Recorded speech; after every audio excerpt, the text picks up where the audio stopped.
This is episode 292 of the Brand You Podcast with Mike Kim. Today I have Jonathan Milligan on the show. We'll be talking about how your message matters, what you need to do in order to get paid for what you know, and we're going to walk down memory lane a little bit in terms of how Jonathan and I got started, got to know each other. We go way back, and I'm really excited to have him here on the show today. Welcome to the Brand You Podcast with Mike Kim, the show dedicated to helping you start, run, and grow a powerful and profitable personal brand business. Mike believes you deserve to do work you love and believe in, and this show is designed to help you live your message, love your work, and leave your mark on the world. Now, here's Mike. Jonathan, it's great to see you. It's been way too long. Congrats on the book. Congrats on all the things. And I'm excited to have you here on the show. Yeah, I'm excited to be here. It's so fun because we met years ago, and just seeing where our businesses are today and the people that we're serving, it's been fun to watch your journey. So I'm excited to be here. Likewise. It's always funny. I always tell people, sometimes they see folks in the online space or expert space, and they're always partnering with each other or going on each other's shows like we do. And they're like, oh, they're super cliquish or they're really elitist. And I'm like, no, we just all went to school together. Yes. We all kind of grew up at the same time. I had come through the ranks in Michael Hyatt's world. I believe that's where we met, and we're just in his orbit. And it's like we went to school together all those years. Gosh, dude, what, 6, 7, 8 years ago? Yeah, it has been. Yeah, and that's the power of just linking arms with people who are maybe you're both at the beginning phases of your business, and that's how you can partner. And there's so many other examples. That's a lot of what Amy Porterfield did in the beginning. Her and James Wedmore and other people just linked arms as they were starting and supported one another. So it's a great tip. Start partnering with people who are starting where you're at and support one another. Yeah, and you started in blogging, and blogging your passion is still a big part of what you do in business. You've just come out with a book, Your Message Matters, How to Rise Above the Noise, Get Paid for What You Know. I love this concept. And I also love that there are so many people who teach things in their own way. And you have your own tribe. And that's what personal branding is about. That's what this show is all about. Can you share with us a little bit of how you built your brand and your business? Why'd you start in blogging? Was there a rhyme and reason to that? Yes. So when I first started, it was not teaching about blogging. It was actually blogging. It was in the career coach space, and I wanted to niche myself. So I did it for accounting and finance professionals. And I'd spent about 6 or 7 years being an executive recruiter for accounting professionals. So I knew that little slice, not good at accounting, but I knew that little slice really well of career transition for accounting. And so I said, I'm going to start a blog. And so I started one, didn't know anything. But over the course of about 2.5 years, ended up making that a full-time job, stepped away from executive recruiting and started doing that. And then not long after that, I thought, I want to teach what I was able to do with the career coaching blog, but teach whoever has experience, skills, or knowledge, how to take that passion that they have and turn it into a potential business online. And if I did it, other people can do it for sure. Yeah. What was that process like? I know that it's slightly different for everyone. Mine was, I was working this marketing job, blogging like you were on the side, building my platform, if you will. I made my employer my first client. That's how I bridged the income gap. What was that? Yeah. What was that like for you when you did that? Looking back as like, okay, that may have not been the smartest thing to do, but it worked out well. So for me, the day job I had as an executive recruiter, I was a headhunter. So I got commissions for finding companies, the CFO or director of finance that they wanted. And then I got paid commissions. Well, the reason why that's important is because I never had a salary. So I was actually on 100% commissions, which in a way built this entrepreneurial mindset of urgency and understanding you got to wake up every day and go hunting and bring home the spoils, so to speak. And so I was able to live in that world for a little bit, 6 or 7 years doing that. So that helped. But I think the thing that was helpful to me was having products where I wasn't selling my time. So I had created a course that I was selling for $97 a month that was basically job search mastermind, how to go find your next level job or career. That was selling. I had AdSense income coming in. So long story short, I had about 10 or 11 income streams coming in. But just to be safe, my wife and I, we cut all of our expenses. We didn't have cable. We said, we're going to make this transition, but we're going to try to really cut back on the essentials. And so I think bridging those two gaps helped. And then being able to launch a second brand, which was blogging your passion, start creating products for that, kind of helped sustain me in the business to have more income streams coming in. So that's how it kind of worked for me. I always feel it's so interesting to hear how people do it, because I think you guys had kids at the time too, right? Yeah. Young kids. And I didn't have kids when I made my I still don't, at least not that I know of. Joke. In all seriousness, yeah, everyone does it a little bit differently. Looking back, I wish I did more of what you did. I wish I created products earlier in my journey. I think I waited too long. And so I really went through taking a lot of freelance projects or doing a lot of coaching. And I was trading a lot of time for the money because I had won back the time by making my job my first client. So I didn't have to go into the office as much, but I didn't have other demands on my life, family, personal, raising young kids, which I've gotten a taste of because my nephews are so young. And I'm just like, wow, I don't know how guys like you did this. This is just crazy. So congrats on that. Thanks for sharing that. Now, all these years later, here we are. You're doing great. I'm doing well. All these years later, you've coached thousands of people in your frameworks. Can you share a little bit about the framework? You have a 4-part framework, and share how you came up with this. Was this something that just came down from the skies one day? Like, how did you form this framework, which is so important to many of us to teach in frameworks? Yes. So I love this topic, and this topic's not talked about enough. So one of the things you can do, one of the things I love to do is be a curator of ideas and create my own frameworks from what I've learned. And that's just something I love and enjoy. Everybody may not love that part. And so I kind of discovered this about 4 years ago when I did my first self-published book. I created a framework because I read a lot of books, and I started noticing like the really, really good books create frameworks. They have systems behind what they teach.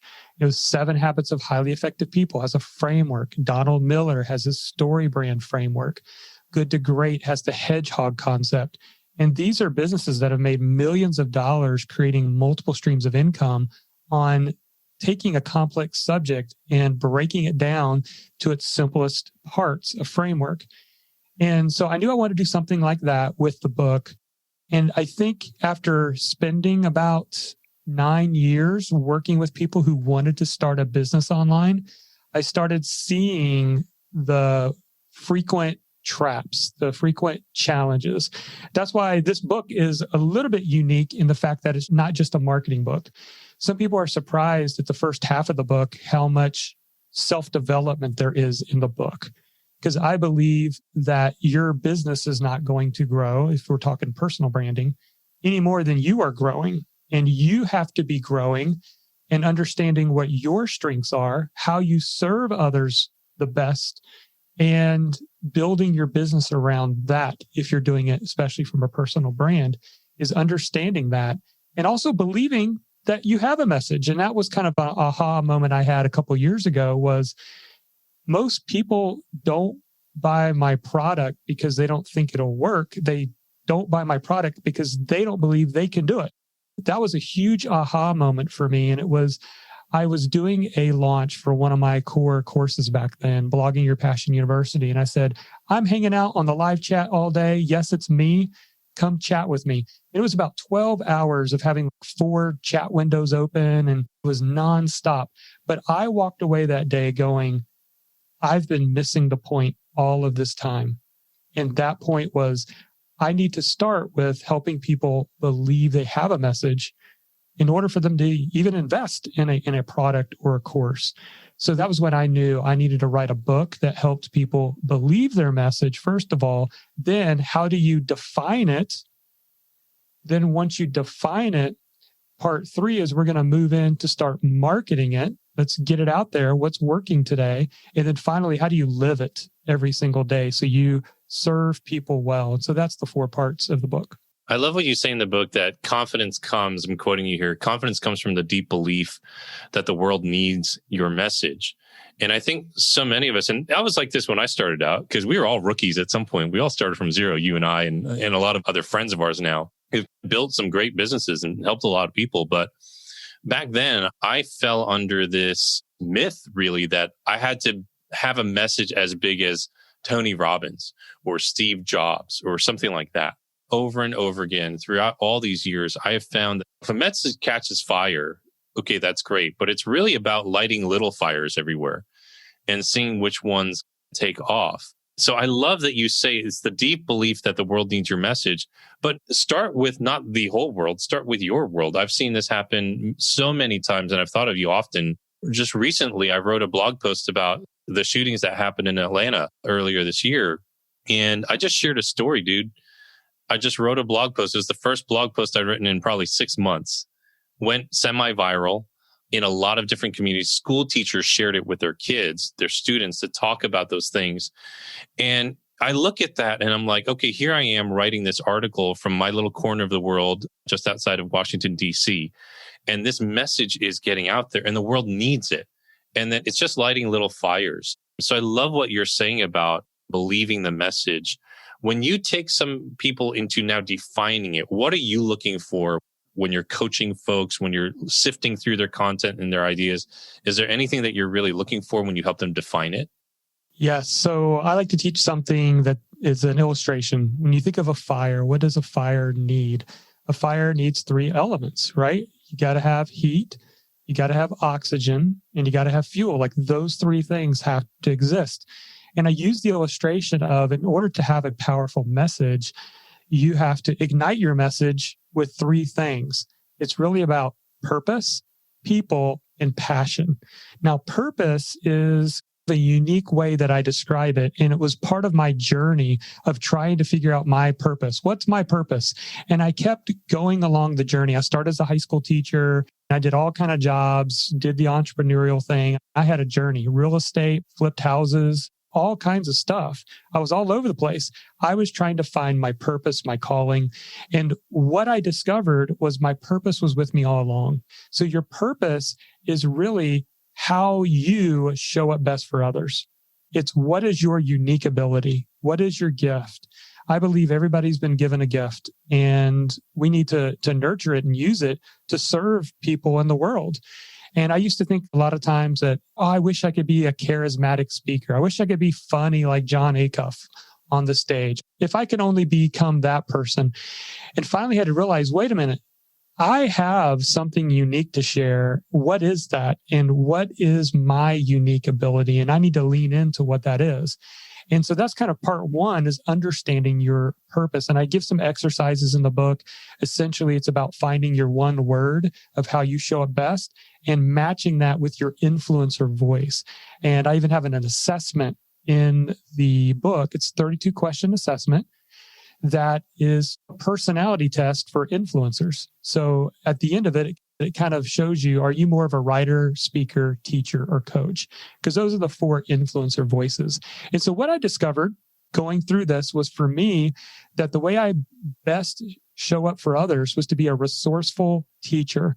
And I started really leaning into that. And that's when a couple of years ago, my business started really growing and taking off, when I just found out what that was. So that's the first one, is purpose. People is, who do you want to serve?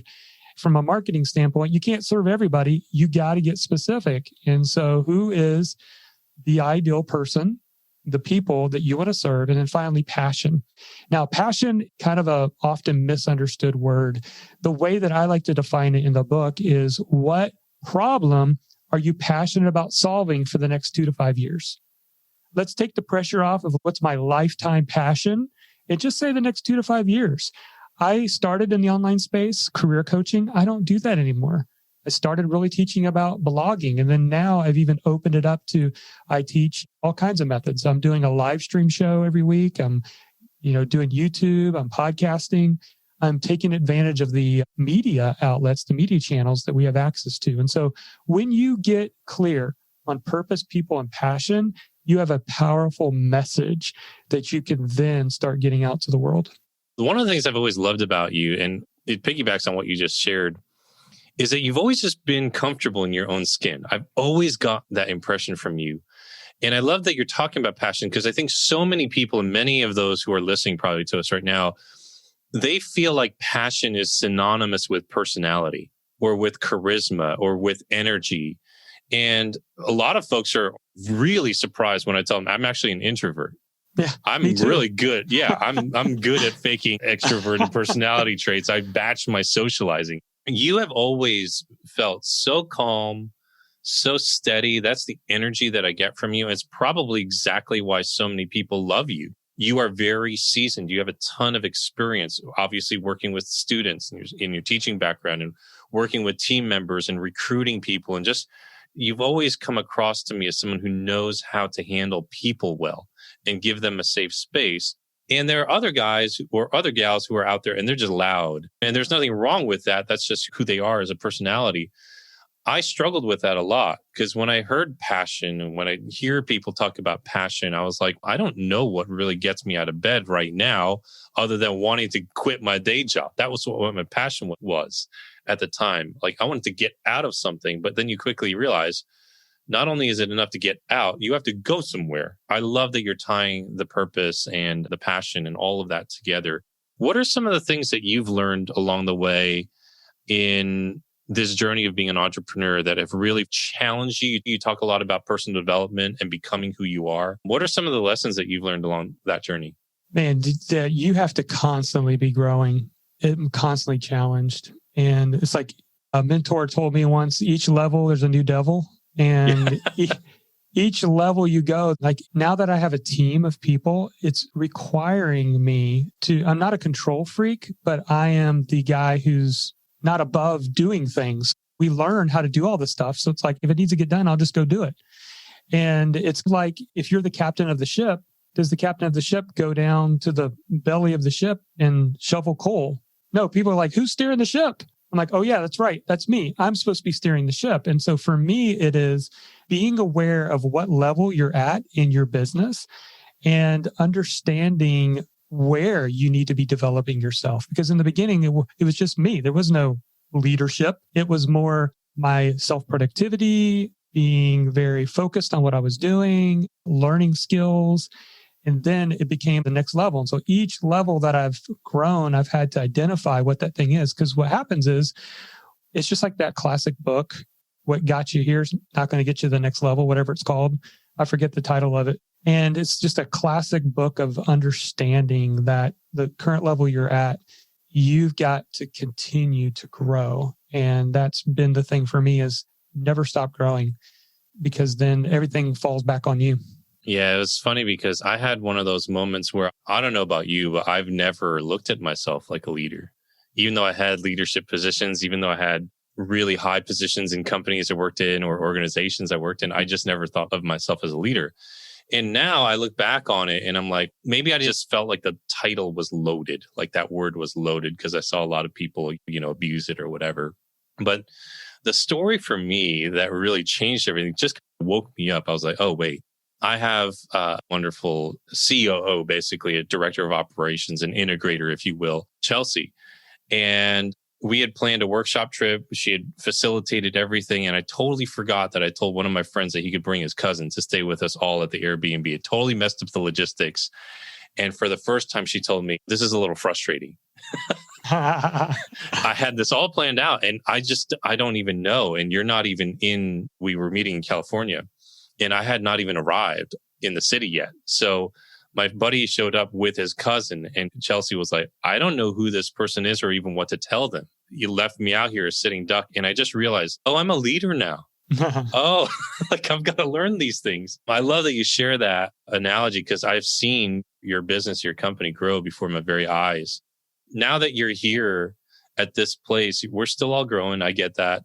Has the definition of freedom and why you started this business changed at all over the years? I know that a big part of that was wanting to spend more time with your family and have flexibility. I've always respected that you've been on point with that. Has any of that evolved, changed? Yeah. What's that been like? Yeah. So you got to still be intentional, right? Because even though I'm working in my own home and right now I'm in my own home office, I've still got to be intentional about why did I get into this in the first place? And so a couple of years ago, I followed the example of Michael Hyatt and took on the challenge. It was 3 years ago.